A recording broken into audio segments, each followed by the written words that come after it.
is that? I inched forward just a hair, blinking against the sleep still weighing on my eyes.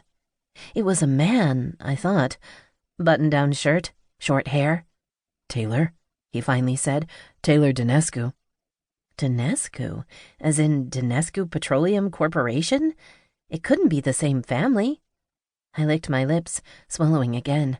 I really needed to find some water. "Why am I not locked in my room?" he asked me, coming out of the darkness and stepping into the faint moonlight streaming through the windows. He cocked his head, his hair disheveled, and the tail of his wrinkled Oxford hanging out. "We're not allowed around the women," he said, sounding just as confused as me. "Are you with the doctor? Is he here?" What the hell was he talking about? We're not allowed around the women. Did I hear that right? He sounded out of it, like he was on drugs, or had been locked in a cell for the past 15 years. "Where am I?" I demanded. He took a step in my direction, and I took one backward, scrambling to get my shoes on as I hopped on one foot.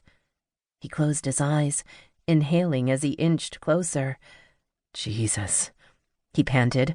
"It's been a while since I smelled that." Smelled what? His eyes opened, and I noticed they were a piercing blue, even more striking under his mahogany hair. "Who are you? Where am I?"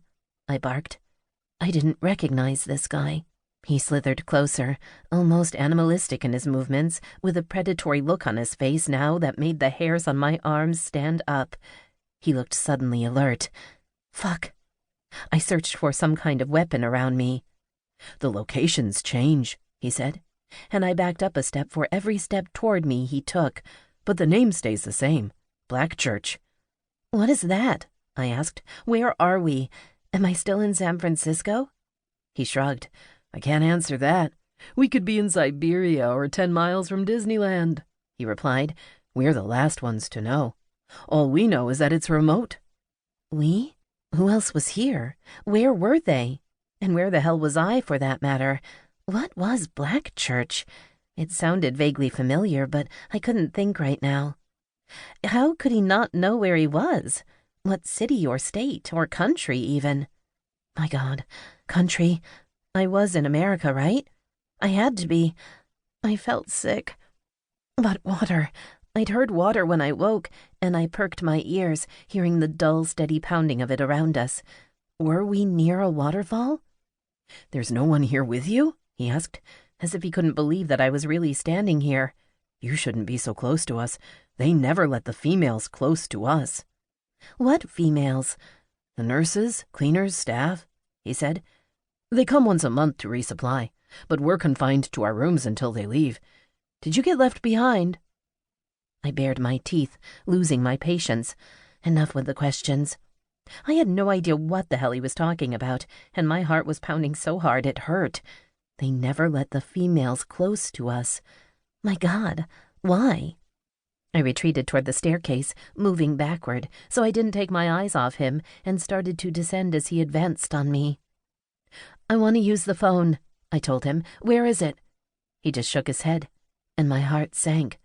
"No computers either," he told me. I stumbled on the step and had to grab the wall to steady myself.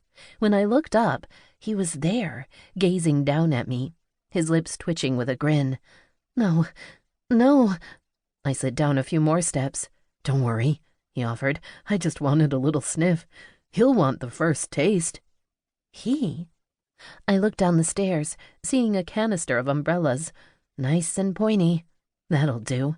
"We don't get women here." He got closer and closer. "Ones we can touch, anyway." I backed up farther.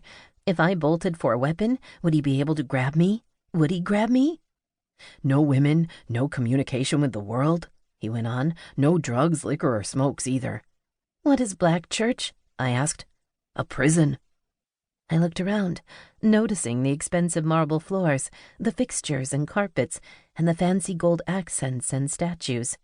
"Nice prison," I mumbled. Whatever it was now, it clearly used to be someone's home, a mansion or a castle or something. "It's off the grid," he sighed. "Where do you think CEOs and senators send their problem children when they need to get rid of them?" Senators? I trailed off, something sparking in my memory.